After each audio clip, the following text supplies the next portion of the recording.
గత నెల 24న Sathupalli Neeladri urban park లో జరిగిన జింకల వేట కేసులో ఫారెస్ట్ అధికారులు పోలీసులు సంయుక్తంగా కలిసి 4 నిందితులను అరెస్టు చేశారు. వారిపై వన్యప్రాణుల సంరక్షణ చట్టం కింద కేసు నమోదు చేసి రిమాండ్కు తరలించారు. ఈ ఘటనలో నిందితులకు సహకరించి ఫారెస్ట్ ఉద్యోగులపై కూడా ఫారెస్ట్ అధికారులు కేసు నమోదు చేశారు. ఇదే అంశంపై ఖమ్మం జిల్లా డిఎఫ్ఓతో మా ప్రతినిధి Devender face to face.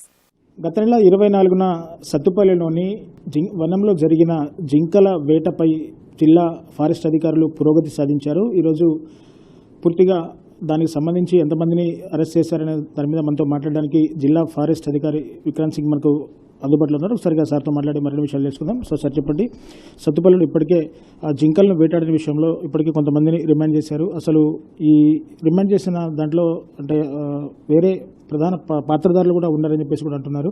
So అక్కడ వేట ఎలా జరిగింది, అసలు ఈ నిందితులు అక్కడికి ప్రవేశం ఎలా జరిగింది సార్? అన్ని జిల్లాల్లో ఫారెస్ట్స్ ఉంటాయి, కానీ అక్కడ కెమెరా కానీ స్పెషల్ ప్రొటెక్షన్ ఉండకపోవచ్చు. కానీ మన జిల్లాలో మెయిన్ మున్సిపాలిటీలో ఎక్కడెక్కడ ఫారెస్ట్ ఏరియా ఉన్నాయి అక్కడ గవర్నమెంట్ నుంచి ఒక స్పెషల్గా ఈ స్కీమ్ వచ్చేది. మనం చైన్ లింక్ ఫెన్సింగ్ చేసి ఈకో టూరిజం స్థలం లాగా డెవలప్ చేయాలి. దాని కింద Velugumatla urban park main Khammam మున్సిపాలిటీలో, అట్లాగే నీలాద్రిలో మున్సిపాలిటీ సత్తుపల్లి కింద అర్బన్ పార్క్ చేశాము. రీసెంట్గా పులిగొండాల ఈ స్పెషల్ ఈకో టూరిజం ప్రాజెక్ట్ లాగా డెవలప్ చేశాము. ఇది ఈకో టూరిజం వల్ల పబ్లిక్ రావడం చాలా ఎక్కువ అయింది. అండ్ ఇప్పుడు చిన్నగా కూడా ఇష్యూ ఉంటే వెంటనే మనకి కంప్లైంట్స్ వస్తున్నాయి. సో రీసెంట్గా డైరెక్ట్గా మనకి ఫోన్ వచ్చింది, ఇన్ఫర్మేషన్ వచ్చింది.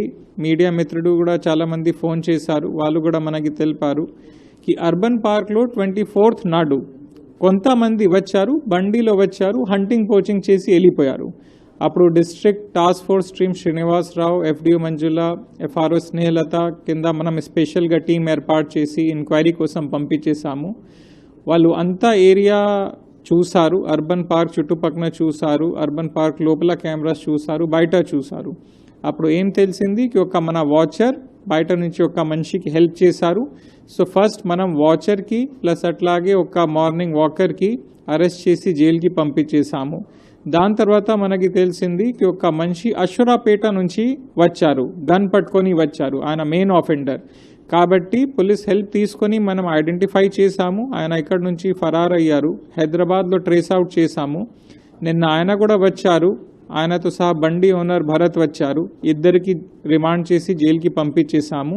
ఈరోజు బండి సీజ్ చేసి పోలీస్ హెల్ప్ తీసుకొని డీటెయిల్గా ఎంక్వైరీ చేస్తాము. ఎంక్వైరీ తర్వాత అంతా కోర్టులో ఛార్జ్షీట్ ఫైల్ చేస్తాము. సార్, ఇటు కేంద్ర రాష్ట్ర ప్రభుత్వాలు కూడా వన్యప్రాణుల సంరక్షణ చట్టాన్ని కూడా చాలా బలంగా అమలు చేస్తున్నారు. అయినా కానీ ఇటువంటి సందర్భాల్లో కూడా ఇలాంటి వన్యప్రాణుల వేట జరగడం పట్ల అంటే నిందితులకు మా ఫారెస్ట్ అధికారుల తరఫున మీరు ఎటువంటి కఠిన నిబంధనలు అమలు చేస్తున్నారు, ఎటువంటి కఠిన చట్టాలను అమలు చేస్తున్నారు ఇట్లాంటి వన్యప్రాణులను వేటాడే నిందితులపై? అంతకుముందు మన ఫారెస్ట్ అన్ని కేసెస్లో సమస్య ఏముండేది, మన స్టాఫ్ చాలా కష్టపడి పొద్దున నుంచి రాత్రి ఫారెస్ట్ తిరిగి ఎన్క్రోచర్స్ మీద, పోచర్స్ మీద చాలా కేసెస్ బుక్ చేశారు. ఏదైనా ఫారెస్ట్ భూమి పోతే కూడా చాలా పోరాటం జరిగింది.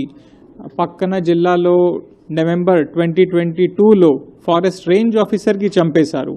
కానీ మన ఫారెస్ట్ చట్టంలో మనం కేసెస్ బుక్ చేసి ఈవెన్ మనకి రిమాండ్ దొరకలేదు, ప్లస్ ఏం పెద్దగా డిసిజన్ కన్విక్షన్ రాలేదు. అందుకంటే మన జిల్లాలో మనం స్పెషల్ డిస్ట్రిక్ట్ లీగల్ సెల్ ఏర్పాటు చేశాము. దాని కింద లాయర్స్ పని చేస్తున్నారు. వాళ్ళు అన్ని ఛార్జ్ షీట్స్ తయారు చేస్తున్నారు, మన ఫారెస్ట్ సిబ్బందికి గైడ్ చేస్తున్నారు. ఇది కేసులో కూడా మనం చాలా డీటెయిల్డ్గా సైంటిఫిక్గా ఎంక్వైరీ చేశాము. అంత చర్యలు వైల్డ్ లైఫ్ యాక్ట్ ఉండొచ్చు, ఫారెస్ట్ యాక్ట్ ఉండొచ్చు, పోలీస్ దగ్గర ఆర్మ్స్ యాక్ట్ ఉండొచ్చు, అంతా చూసుకొని కరెక్ట్గా ప్రొసీజర్ ఫాలో చేశాము. కాబట్టి ఫారెస్ట్ కేసులో మనకి 4కి రిమాండ్ వచ్చింది. ఇప్పుడు ఇంకా మనం పోలీస్ హెల్ప్ తీసుకొని ఆర్మ్స్ యాక్ట్ కింద కూడా వాళ్ళకి ప్రాసిక్యూట్ చేస్తాము. సో నా వైపు నుంచి ఫారెస్ట్ డిపార్ట్మెంట్ నుంచి పబ్లిక్ ఇదే మెసేజ్ ఉంది, ఫారెస్ట్కి యు ఆర్ మోస్ట్ వెల్కమ్. మీకు ఏదైనా ఈకో టూరిజం ప్లేసెస్ ఉంటే అక్కడ ట్రెక్కింగ్ కోసం రావచ్చు, బోటింగ్ కోసం రావచ్చు, సఫారీ కోసం రావచ్చు. కానీ అక్కడ మీరు రావాలి అంటే కెమెరా పట్టుకొని రావాలి, గన్స్ పట్టుకొని అస్సలే రాకూడదు. అక్కడ వస్తే ఇది కేసు లాగా 3 years నుంచి 7 years లాగా మీకు జైలు పనిష్మెంట్స్ వస్తుంది. అంటే సార్, ఇందులో అటవీ శాఖ అధికారుల ప్రోద్బలం కూడా ఉంది. అంటే ఎవరైతే వన్యప్రాణులను వేటాడడానికి వచ్చారో వాళ్ళకి అటవీ శాఖ అధికారులు కూడా సహకరించారని కూడా చెప్తున్నారు. సో ఇంకా ఇలాంటి ఎన్నో కేసుల్లో అటవీ శాఖ అధికారులు కూడా ఇలాంటి నిందితులతో కలిసి నేరం చేస్తున్నారని కూడా ఇంతవరకు మీ దృష్టికి ఎట్లాంటి సంఘటనలు వచ్చాయి? ఇటువంటి శాఖపరమైన చర్యలు వాళ్ళ మీద తీసుకుంటారు సార్? ఇప్పుడు టెక్నాలజీ చాలా పెరిగింది. అంతకుముందు ఫారెస్ట్లో ఎలా ఉండేది, జంగల్ మే మోర్ నాచా కిస్నే దేఖా, ఎవరికి ఐడియా రాదు. ఎందుకంటే ఫారెస్ట్కి ఎవరు వెళ్ళడానికి వాళ్ళు ఉండద్దు రాత్రిలో. ఇప్పుడు అంతా టెక్నాలజీ పెరిగింది అంటే సిడిఆర్ ఉంటాయి, కాల్ డేటా రికార్డ్స్ ఉంటాయి, ఈవెన్ మొబైల్ డేటా డంప్స్ ఉంటాయి. ఏదైనా మంచి ఎక్కడ తిరుగుతున్నారు, ఎవరెవరికి ఎప్పుడు ఫోన్ చేశారు మనకి ఎంత తెలుస్తుంది.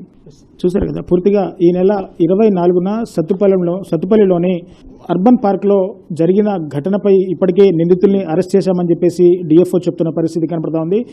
ఫారెస్ట్ సిబ్బంది ఎవరైనా ఇటువంటి వారితో సహకరిస్తే మాత్రం ఖచ్చితంగా వారిపై కూడా క్రిమినల్ చర్యలు తీసుకుంటామని చెప్పేసి కూడా డిఎఫ్ఓ సిద్ధార్థ్ విక్రమ్ చెప్తున్న పరిస్థితి కనపడుతుంది. ఏది ఏమైనా ఇందులో రాజకీయ నాయకుల కొడుకులు కూడా ఇందులో ప్రధానంగా ఉన్నారు. వారిని కూడా అరెస్ట్ చేసి చట్టాలు అందరికీ ఒక్కటే అని చెప్పేసి కూడా ఫారెస్ట్ అధికారులు చెప్తున్న పరిస్థితి ఇక్కడ చూసుకోవచ్చు. ఇది ఇక్కడ నుంచి తాజా పరిస్థితి. కెమెరా పర్సన్ హరిప్రసాద్తో రిపోర్టర్ దేవేందర్, మెగానన్ టీవీ, ఖమ్మం నుంచి.